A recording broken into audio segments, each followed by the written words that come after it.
محمد رفیق صاحب، اللہ انہیں بھی بہترین بدلہ و جزا خیر نصیب فرمائے۔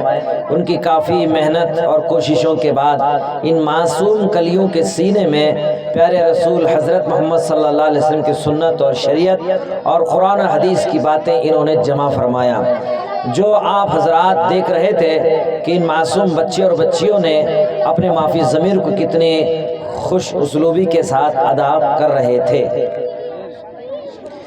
اب اس وقت میں ان بچوں کے جو سرپرست ہیں، ذمہ دار ہیں اس مکتب صدیق کے، انہیں بھی مبارکبادی دیتا ہوں۔ ان بچوں کے والد اور والدین، ماں باپ یہاں جمع ہوئے ہیں، انہیں بھی مبارکبادی دیتا ہوں کہ اللہ پاک نے آپ کے بچوں کو دین کی تعلیم کے لیے، ہم سب کے آقا حضرت محمد صلی اللہ علیہ وسلم کی سنت و شریعت اور دین کی بنیادی باتیں سیکھنے اور سکھانے کے لیے الحمدللہ انہیں قبول فرمایا ہے۔ میرے دوستوں اور بھائیوں اور عزیز ماں بہنوں، ہم اور آپ اچھی طرح جانتے ہیں کہ یہ جو دور ہے ٹیوشن، کالج، کانوینٹوں کا دور ہے۔ ایسے پرفتن ماحول میں گئے گزرے زمانے میں اللہ رب العالمین نے کرم فرمایا، احسان فرمایا کہ ہماری چھوٹی سی بستی میں ماشاءاللہ دین کی بنیادی باتیں مکتب صدیق کے ذریعے سے ماشاءاللہ ہمارے گھر میں، ہر بستی کے ہر گھر میں ماشاءاللہ ایک نور پہنچ رہا ہے۔ اسی لیے میں نے مختصر وقت میں ایک حدیث میں نے تلاوت کی ہے، اس کا چھوٹا سا ترجمہ کر کے میں آپ سے رخصت ہوتا ہوں۔ پیارے آقا حضرت محمد رسول اللہ صلی اللہ علیہ وسلم کی حدیث ہے، اللہ کے رسول صلی اللہ علیہ وسلم نے ارشاد فرمایا، دیکھو علم نور ہے۔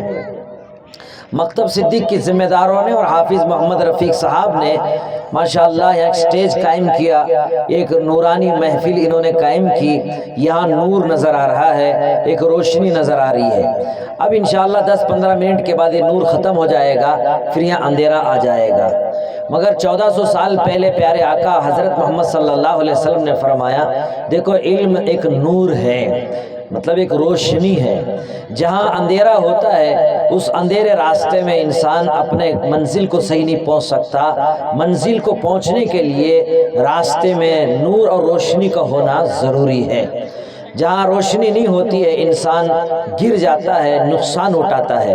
اور یہ بھی ہم نے سنا ہے کہ جہاں اندھیرا ہوتا ہے وہاں حشرات الارض، کیڑے مکوڑوں کی جگہ بن جاتی ہے اور کیڑے مکوڑے وہاں پر پنپتے ہیں اور ہمیں نقصان پہنچتا ہے۔ تو معلوم یہ ہوا کہ جہاں اندھیرا ہوتا ہے وہاں حشرات الارض، موذی جانوروں کا بسیرا ہوتا ہے۔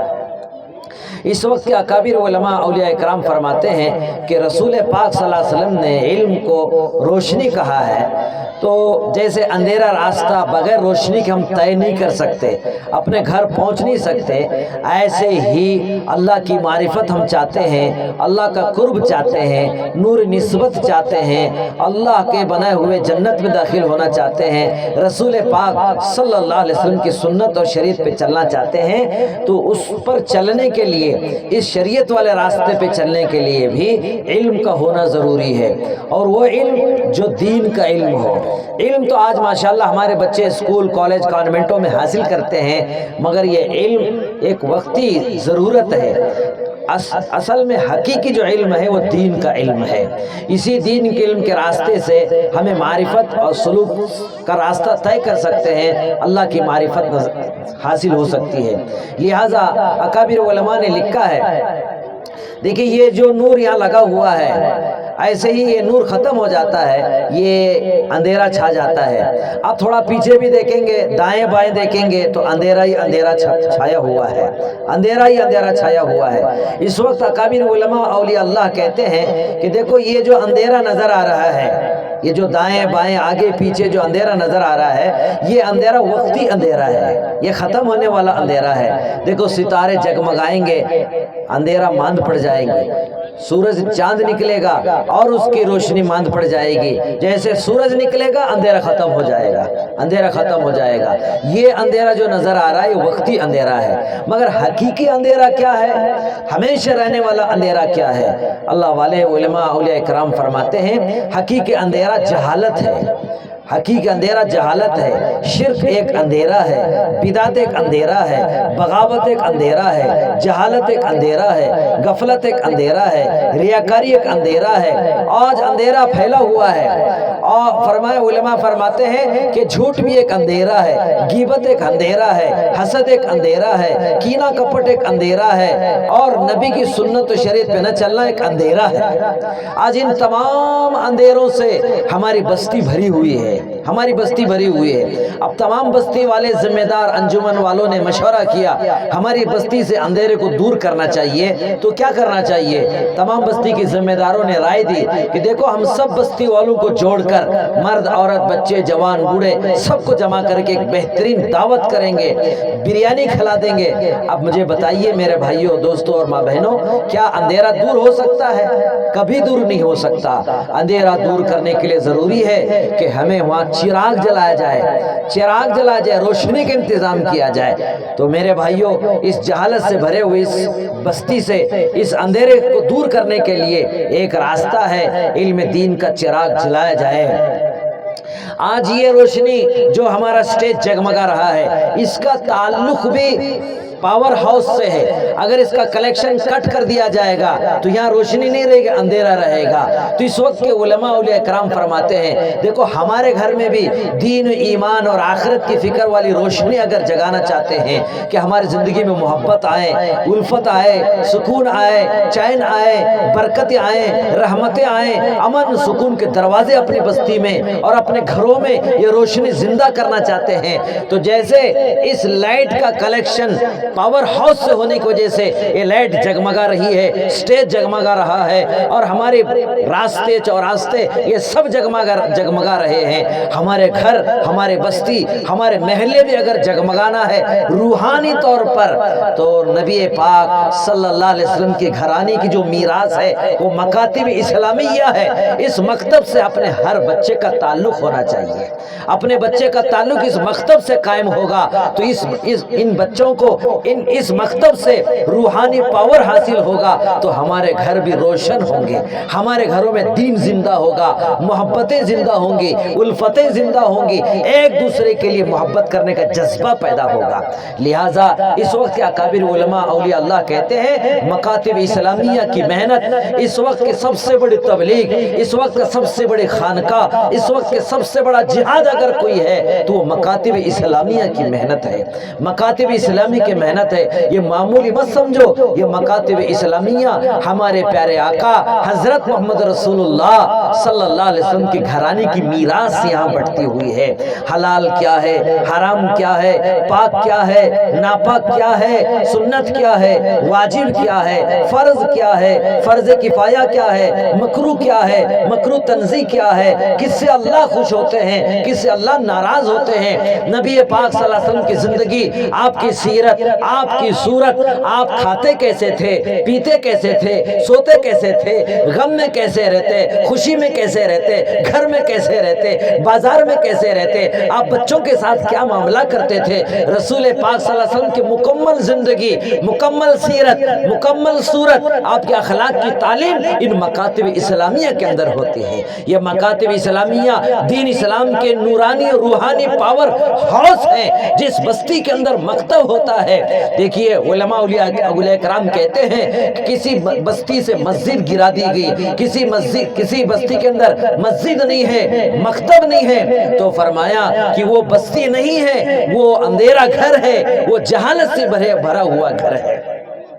لہٰذا نبی پاک صلی اللہ علیہ وسلم کی سیرت و صورت، نبی پاک آپ نے دیکھا کہ بچوں نے کتنے سہل اور آسان انداز میں حضور کی سیرت کو آپ کے سامنے پیش کیا کہ اس مکاتب اسلامیہ کے اندر حضور پاک صلی اللہ علیہ وسلم کی 13 سال کی زندگی، 10 سال کی مدینے کی زندگی، 23 سالہ زندگی، مکہ میں کیا ہوا، بدر میں کیا ہوا، حنین میں کیا ہوا، احد میں کیا ہوا، خندق میں کیا ہوا، یرموک میں کیا ہوا، تبوک میں کیا ہوا، آقا مدنی صلی اللہ علیہ وسلم نے صفا پاڑی پر کیا پیغام دیا، کے بازار میں پھر کر آپ نے کیسے دین و دعوت و تبلیغ کا کام کیا۔ رسول اللہ صلی اللہ علیہ وسلم کا کیا نام ہے، آپ کے ابا کا نام کیا ہے، امی کا نام کیا ہے، دادا اور دادی کا نام کیا ہے، نانا اور نانی کا نام کیا ہے، آپ کے ازواج مطہرات کا کیا نام ہے، آپ کی پیاری بیٹیوں کا کیا نام ہے، آپ کے بیٹوں کا کیا نام ہے، آپ کے قبیلے کا کیا نام ہے۔ نبی پاک صلی اللہ علیہ وسلم کی پوری زندگی سیرت و صورت اس مکاتب اسلامیہ کے اندر سکھایا جاتا ہے۔ تو یہ مکاتب اسلامیہ حقیقت میں رسول پاک صلی اللہ علیہ وسلم کے گھرانے کی میراث یہاں بٹ رہی ہے۔ اسی لیے یہ علم کے نور کو زندہ کرنا چاہیے. ایک ایسی محنت مکتب صدیق کی ذمہ دار اور یہاں کی علماء اور حفاظ، خصوصی طور پر ہمارے رفیق محترم مولانا یوسف صاحب مظاہری دامت برکاتہم اور دیگر علماء کرام، ماشاءاللہ دل خوش ہوا، دل باغ باغ ہوا. ماشاءاللہ ایک بہت بڑا مجموعہ ان معصوم بچوں کی ماشاءاللہ پروگرام کو سننے کے لیے آپ جمع ہوئے ہیں. اب نیت کر کے جائیں. بچے تو ماشاءاللہ دین کی بنیادی باتیں ضرور سیکھ رہے ہیں، مگر آئے ہوئے ہم تمام حضرات ان میں نہ معلوم کتنے بچے حافظ اور حافظہ بنیں گے، مگر وہ کب بنیں گے؟ جب آنے والے ماں باپ نیت ارادہ کریں. دیکھیں آپ آنے والوں میں نہ ماں حافظہ ہے نہ باپ حافظہ ہے. 4 دن پہلے میں ابھی بھٹکل کے سفر سے آ رہا ہوں، بڑا دل خوش ہوا. بھٹکل کی کارگزاری میں نے اپنے آنکھوں سے دیکھے، مکاتب مدارس کا میں نے دورہ کیا، میں نے کارگزاری لی. اس وقت بھٹکل کے اندر 1500 بچیاں حافظہ ہیں، 1500 بچے حافظ ہیں. ایک گھر میں میری دعوت تھی، وہ حافظ صاحب کہہ رہے تھے مولانا میرے 8 بچے ہیں، اس میں میرے 4 بچے حافظ ہیں. میری گھر والی بچی کو حافظ بننے کے بعد میری گھر والی بھی حافظہ بن گئی. اللہ اکبر. جس فضائل اعمال کو ہمارا پڑھتے ہیں، اللہ اکبر، وہ فضائل اعمال کے پڑھنے والے لکھنے والے حضرت مولانا شیخ محمد زکریہ کاندلوی رحمۃ اللہ علیہ، وہ خود حافظ تھے، ان کے ابا حافظ تھے، ان کے تایا حافظ تھے، ان کے بیٹے حافظ تھے، ان کی بہو حافظ تھی، اور ان کے نانی اور ان کے رشتہ دار کئی حافظ تھے. اور حضرت شیخ رحمۃ اللہ لکھتے ہیں کہ ہمارے گھر کے عورتیں گھر کا کام کرتے کرتے ماشاءاللہ دن میں الحمدللہ 14 سے 15 پارے قرآن کی تلاوت کرتے. خود حضرت شیخ رحمۃ اللہ علیہ فرماتے ہیں میں سہارنپور سے دلی نظام الدین جاتا تو 15 پارے قرآن کی تلاوت کرتا، پھر دلی سے سہارنپور آتا تو 15 پارے قرآن کی تلاوت کرتا. اللہ اکبر. کیسا گھرانہ ہوگا. آج سہارنپور اگر آپ جائیں گے، اتنے حفاظ اور علماء بن گئے، اس محلے والوں کی ذمہ داروں کو یہ مجبور ہونا پڑا کہ اتنے حافظ اتنے عالم بن گئے، انہوں نے اپنے محلے کا نام ہی محلے مولویان رکھا. اور اتنے مفتی بن گئے سہارنپور میں ماشاءاللہ کہ یہاں مظاہری علماء موجود ہیں سہارنپور میں پڑے ہوئے کہ اگر آپ سہارنپور میں جا کر معلوم کریں گے اتنے مفتی اس محلے میں ہو گئے کہ وہ اس محلے کا نام گاؤں والوں نے محلے والوں نے طے کیا، محلے مفتیان رکھ دیا. تو آج ماشاءاللہ یہ بستی کے تمام ذمہ دار نیت ارادہ کریں کہ انشاءاللہ جتنے ماں بہنیں یہاں پر تشریف لائے ہیں وہ سب نیت کر کے جائیں. ہم تو حافظ نہیں بنے مگر اپنے انشاءاللہ حافظ کے امی ضرور بنیں گی، حافظ کی دادی بنوں گی، حافظ کی نانی بنوں گی، حافظ کا ابا بنوں گا، حافظ کا چاچا بنوں گا، حافظ کا ماموں بنوں گا، حافظ کا سرپرست اور حافظ کا ذمہ دار بنوں گا. اگر یہ نیت کر کے آپ جا رہے ہیں تو یہ ہمارے مکتب صدیق کا پروگرام کامیاب ہے. لہٰذا ایسے پرفتن دور میں اب ضرورت ہو گئی کہ شرک کفر کا ماحول چل رہا ہے. دیکھیے اسکول کالجوں میں کیا ہو رہا ہے، شرکیہ تعلیم ہو رہی ہے، لکشمی دیوی کی پوجا ہو رہی ہے، سرسوتی کی پوجا ہو رہی ہے، درگا ماتا کی پوجا ہو رہی ہے. اپنے بچوں کو صبح جاتے ہیں اور اس بات پہ ہم خاموش بیٹھے ہیں کہ ہمارے بچے اسکول کالج سے جا کر 1 گھنٹہ 2 گھنٹہ مکتب پڑھ لیتے ہم مطمئن ہیں. مطمئن ہونے کی ضرورت نہیں ہے. ہمارے بچوں کا ایمان خطرے میں ہے. آئندہ نسل میں اگر دین باقی رکھنا چاہتے ہیں تو اس وقت ذمہ دار مکتب صدیق کے جیسے ماشاءاللہ یہ سٹیج انہوں نے سجایا ہے، مگر یہ غفلت میں نہ رہے کہ ہمارے علاقے میں دارالعلوم ہیں، ماشاءاللہ ہمارے علاقے میں علماء ہیں، مفتیان اکرام ہیں، دعوت و تبلیغ کا عظیم کام ہوتا ہے. غفلت میں پڑے ہوئے ہیں. یہ شیطان ہمیں دھوکے میں رکھا ہے.